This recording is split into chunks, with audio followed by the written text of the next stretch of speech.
The Assembly will hear an address by His Excellency Donald Trump, President of the United States of America.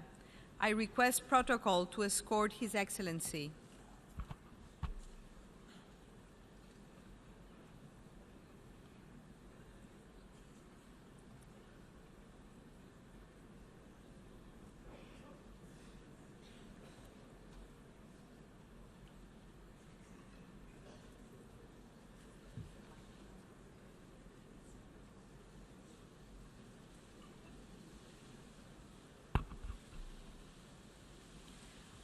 On behalf of the General Assembly, I have the honor to welcome to the United Nations His Excellency Donald Trump, President of the United States of America, and to invite him to address the Assembly. You have the floor, sir.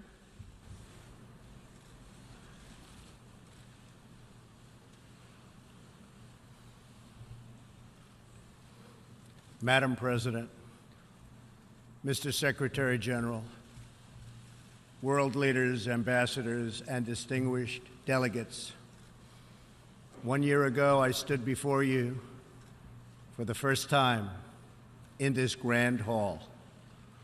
I addressed the threats facing our world, and I presented a vision to achieve a brighter future for all of humanity. Today, I stand before the United Nations General Assembly to share the extraordinary progress we've made. In less than 2 years, my administration has accomplished more than almost any administration in the history of our country. America's so true.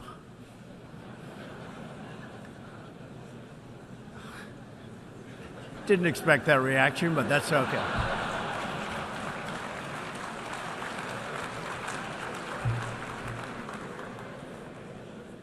America's economy is booming like never before.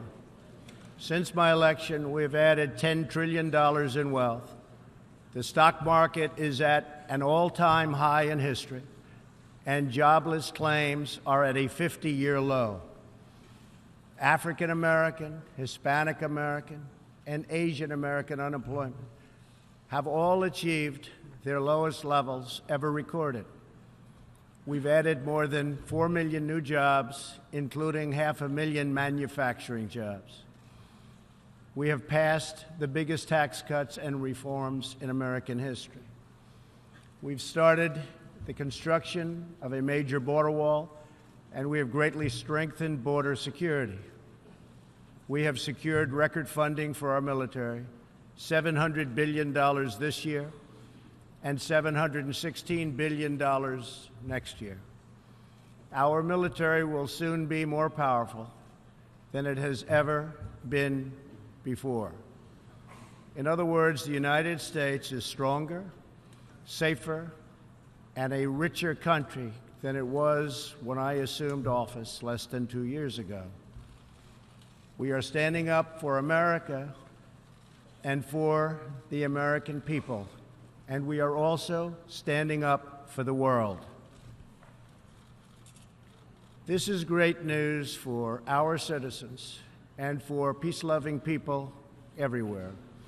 We believe that when nations respect the rights of their neighbors and defend the interests of their people, they can better work together to secure the blessings of safety, prosperity, and peace.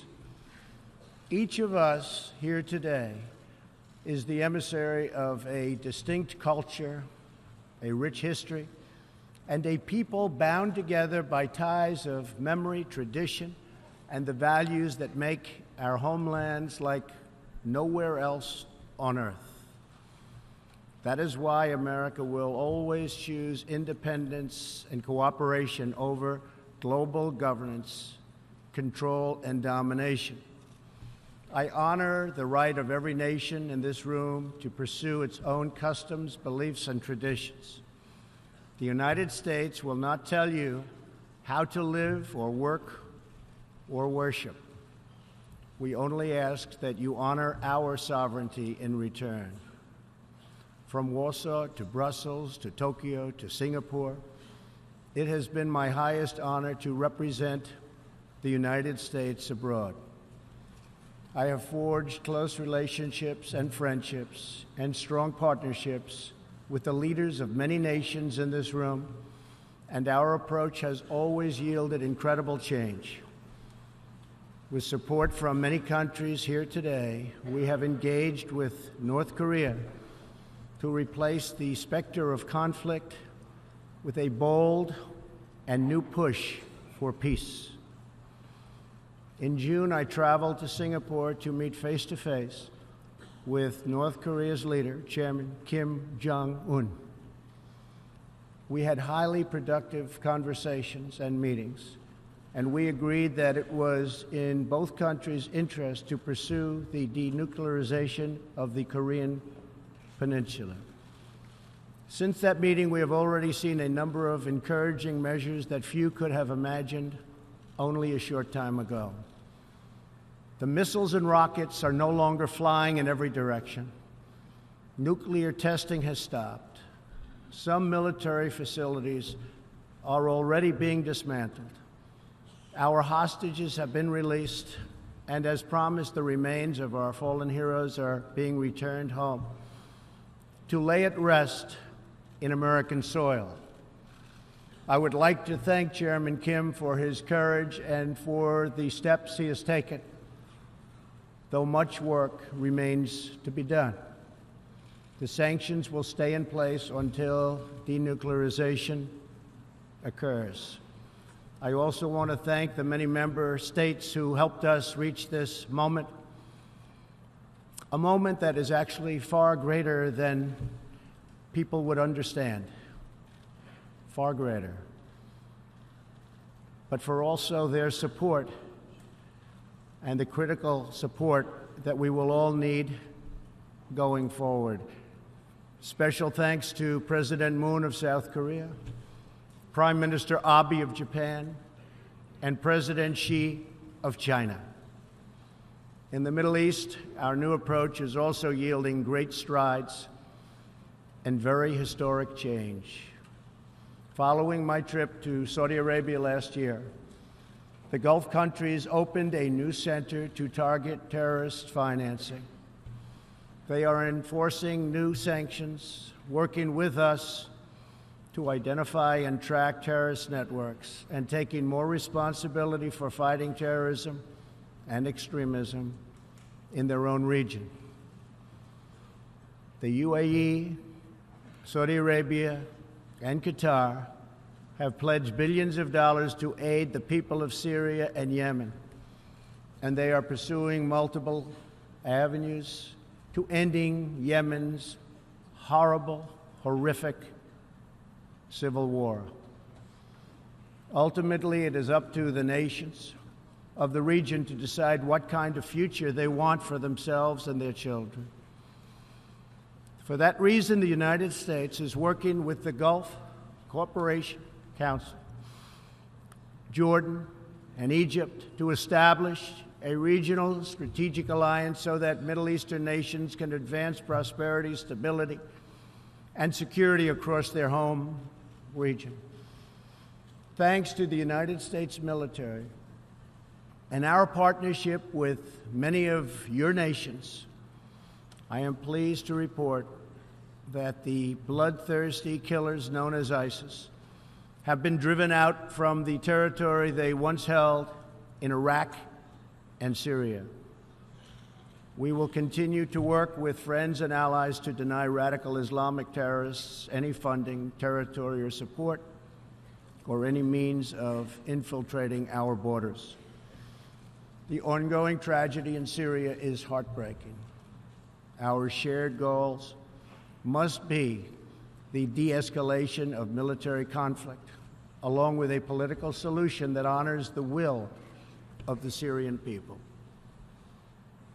In this vein, we urge the United Nations-led peace process be reinvigorated. But rest assured, the United States will respond if chemical weapons are deployed by the Assad regime. I commend the people of Jordan and other neighboring countries for hosting refugees from this very brutal civil war. As we see in Jordan, the most compassionate policy is to place refugees as close to their homes as possible, to ease their eventual return, to be part of the rebuilding process. This approach also stretches finite resources to help far more people, increasing the impact of every dollar spent. Every solution to the humanitarian crisis in Syria must also include a strategy to address the brutal regime that has fueled and financed it. The corrupt dictatorship in Iran. Iran's leaders sow chaos, death, and destruction. They do not respect their neighbors or borders or the sovereign rights of nations. Instead, Iran's leaders plunder the nation's resources to enrich themselves and to spread mayhem across the Middle East and far beyond. The Iranian people are rightly outraged that their leaders have embezzled billions of dollars from Iran's treasury, seized valuable portions of the economy, and looted the people's religious endowments, all to line their own pockets and send their proxies to wage war. Not good. Iran's neighbors have paid a heavy toll for the region's agenda of aggression and expansion. That is why so many countries in the Middle East strongly supported my decision to withdraw the United States from the horrible 2015 Iran nuclear deal and reimpose nuclear sanctions. The Iran deal was a windfall for Iran's leaders. In the years since the deal was reached, Iran's military budget grew nearly 40%.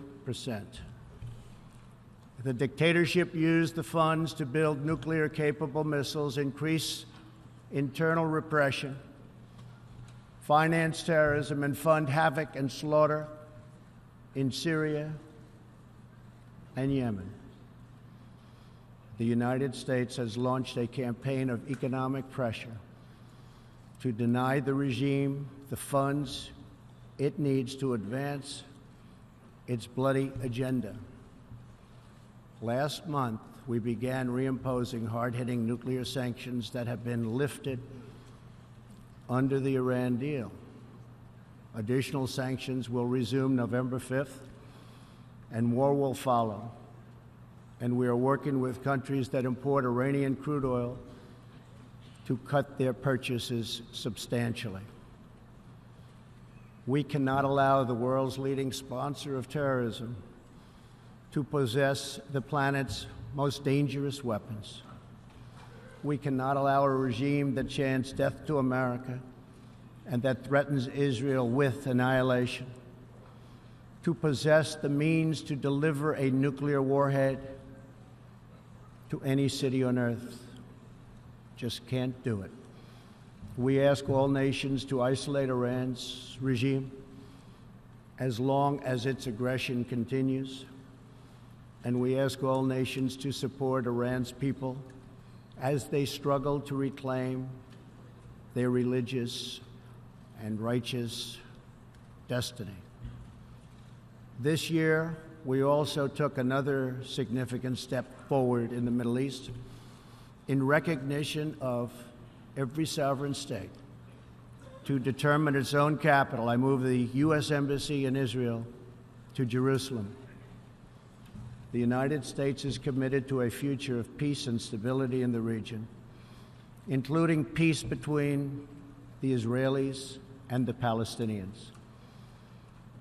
That aim is advanced, not harmed, by acknowledging the obvious facts.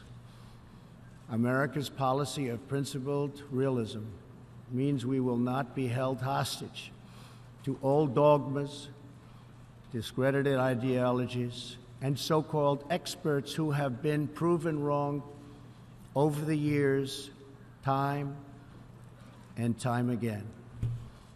This is true not only in matters of peace, but in matters of prosperity.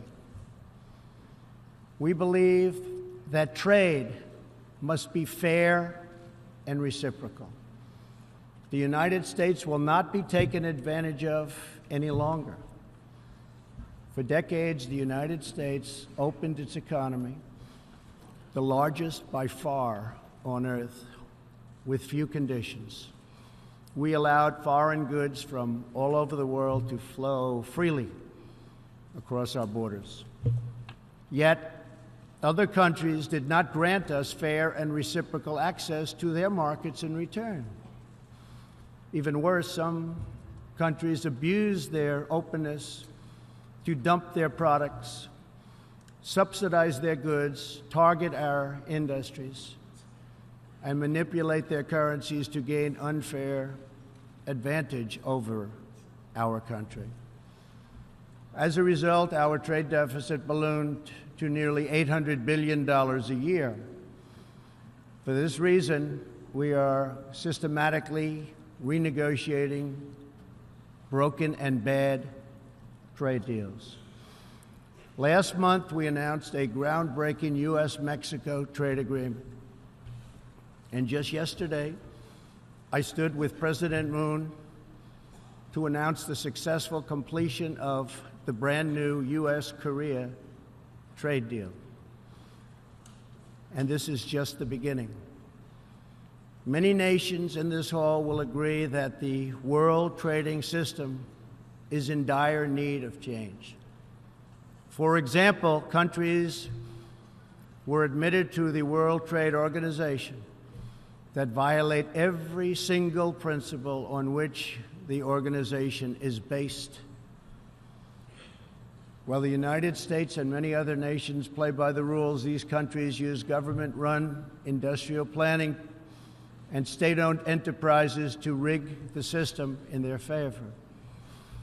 They engage in relentless product dumping, forced technology transfer, and the theft of intellectual property.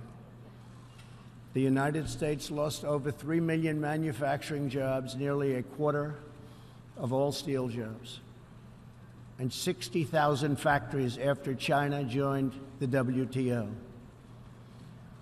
And we have racked up $13 trillion in trade deficits over the last 2 decades. But those days are over. We will no longer tolerate such abuse. We will not allow our workers to be victimized, our companies to be cheated, and our wealth to be plundered and transferred. America will never apologize for protecting its citizens. The United States has just announced tariffs on another $200 billion in Chinese-made goods, for a total so far of $250 billion. I have great respect and affection for my friend, President Xi, but I have made clear our trade imbalance is just not acceptable. China's market distortions and the way they deal cannot be tolerated. As my administration has demonstrated, America will always act in our national interests. I spoke before this body last year and warned that the UN Human Rights Council had become a grave embarrassment to this institution, shielding egregious human rights abusers while bashing America and its many friends. Our ambassador to the United Nations, Nikki Haley, laid out a clear agenda for reform, but despite reported and repeated warnings, no action at all was taken. So the United States took the only responsible course. We withdrew from the Human Rights Council and we will not return until real reform is enacted. For similar reasons, the United States will provide no support in recognition to the International Criminal Court. As far as America is concerned, the ICC has no jurisdiction, no legitimacy, and no authority. The ICC claims near universal jurisdiction over the citizens of every country, violating all principles of justice, fairness, and due process. We will never surrender America's sovereignty to an unelected, unaccountable global bureaucracy. America is governed by Americans. We reject the ideology of globalism, and we embrace the doctrine of patriotism. Around the world, responsible nations must defend against threats to sovereignty, not just from global governments, but also from other new forms of coercion and domination. In America, we believe strongly in energy security for ourselves and for our allies. We have become the largest energy producer anywhere on the face of the earth. The United States stands ready to export our abundant, affordable supply of oil, clean coal, and natural gas. OPEC and OPEC nations are, as usual, ripping off the rest of the world. And I don't like it. Nobody should like it. We defend many of these nations for nothing, and then they take advantage of us by giving us high oil prices. Not good. We want them to stop raising prices. We want them to start lowering prices, and they must contribute substantially to military protection from now on. We are not going to put up with it, these horrible prices, much longer. Reliance on a single foreign supplier can leave a nation vulnerable to extortion and intimidation. That is why we congratulate European states such as Poland for leading the construction of a Baltic pipeline so that nations are not dependent on Russia to meet their energy needs. Germany will become totally dependent on Russian energy if it does not immediately change course. Here in the Western Hemisphere, we are committed to maintaining our independence from the encroachment of expansionist foreign powers.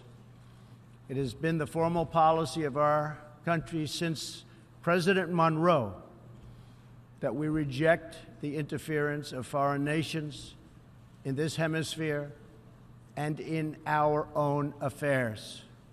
The United States has recently strengthened our laws to better screen foreign investments in our country for national security threats.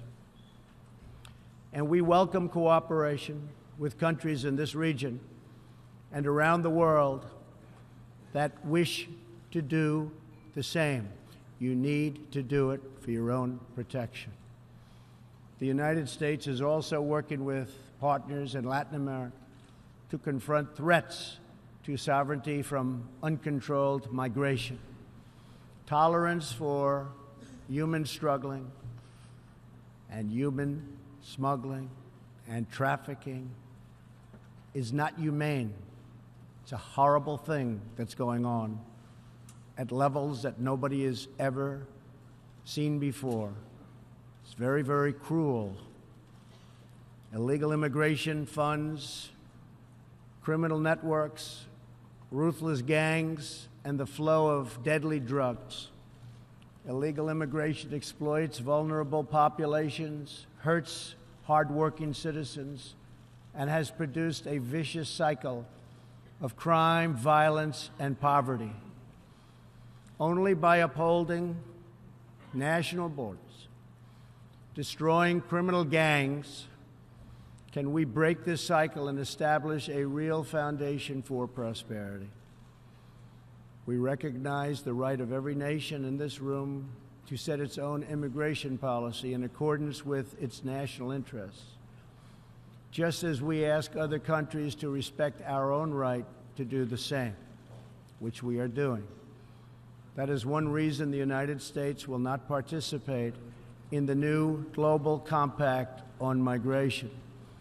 Migration should not be governed by an international body unaccountable to our own citizens.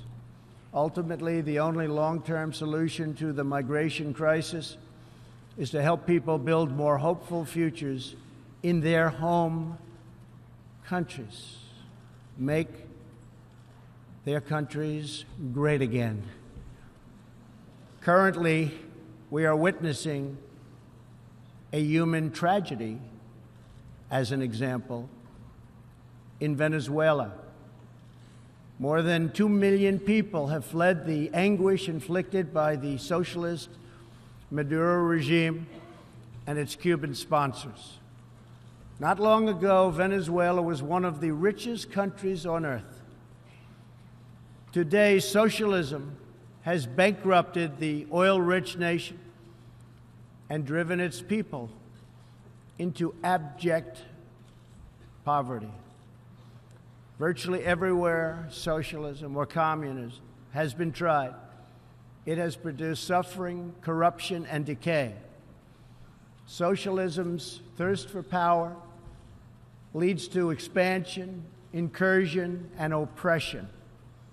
All nations of the world should resist socialism and the misery that it brings to everyone. In that spirit, we ask the nations gathered here to join us in calling for the restoration of democracy in Venezuela. Today we are announcing additional sanctions against the repressive regime, targeting Maduro's inner circle and close advisors. We are grateful for all of the work the United Nations does around the world to help people build better lives for themselves and their families. The United States is the world's largest giver in the world by far of foreign aid, but few give anything to us. That is why we are taking a hard look at U.S. foreign assistance. That will be headed up by Secretary of State Mike Pompeo. We will examine what is working, what is not working, and whether the countries who receive our dollars and our protection also have our interests at heart. Moving forward, we are only going to give foreign aid to those who respect us and, frankly, are our friends. And we expect other countries to pay their fair share for the cost of their defense. The United States is committed to making the United Nations more effective and accountable. I have said many times that the United Nations has unlimited potential. As part of our reform effort, I have told our negotiators that the United States will not pay more than 25% of the UN peacekeeping budget. This will encourage other countries to step up, get involved, and also share in this very large burden. And we are working to shift more of our funding from assessed contributions to voluntary, so that we can target American resources to the programs with the best record of success. Only when each of us does our part and contributes our share can we realize the UN's highest aspirations. We must pursue peace without fear, hope without despair, and security without apology. Looking around this hall, where so much history has transpired, We think of the many before us who have come here to address the challenges of their nations and of their times. And our thoughts turn to the same question that ran through all their speeches and resolutions, through every word and every hope. It is the question of what kind of world will we leave for our children, and what kind of nations they will inherit.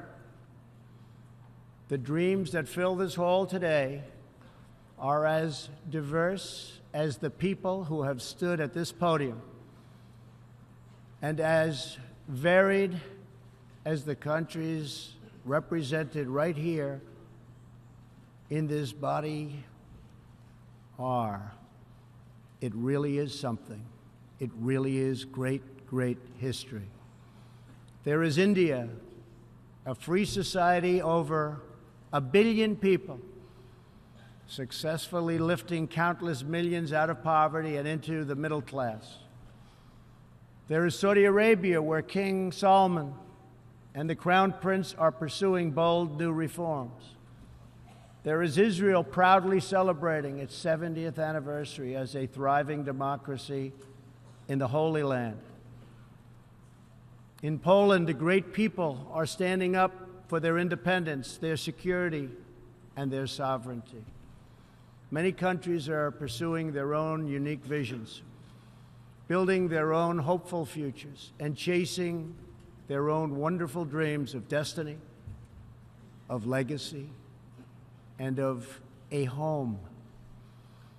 The whole world is richer. Humanity is better because of this beautiful constellation of nations, each very special, each very unique, and each shining brightly in its part of the world. In each one, we see awesome promise of a people bound together by a shared past and working toward a common future. As for Americans, we know what kind of future we want for ourselves. We know what kind of a nation America must always be. In America, we believe in the majesty of freedom and the dignity of the individual. We believe in self-government and the rule of law. And we prize the culture that sustains our liberty, a culture built on strong families, deep faith, and fierce independence. We celebrate our heroes. We treasure our traditions. And above all, we love our country. Inside everyone in this great chamber today, and everyone listening all around the globe, there is the heart of a patriot that feels the same powerful love for your nation, the same intense loyalty to your homeland, the passion that burns in the hearts of patriots and the souls of nations has inspired reform and revolution, sacrifice and selflessness, scientific breakthroughs, and magnificent works of art.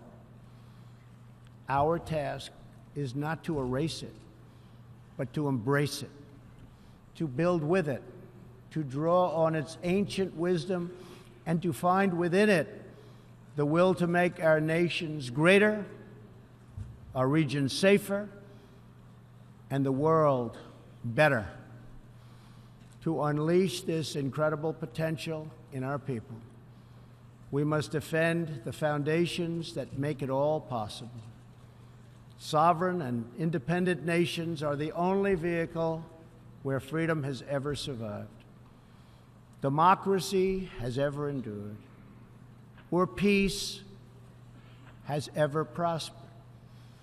And so we must protect our sovereignty and our cherished independence above all. When we do, we will find new avenues for cooperation unfolding before us.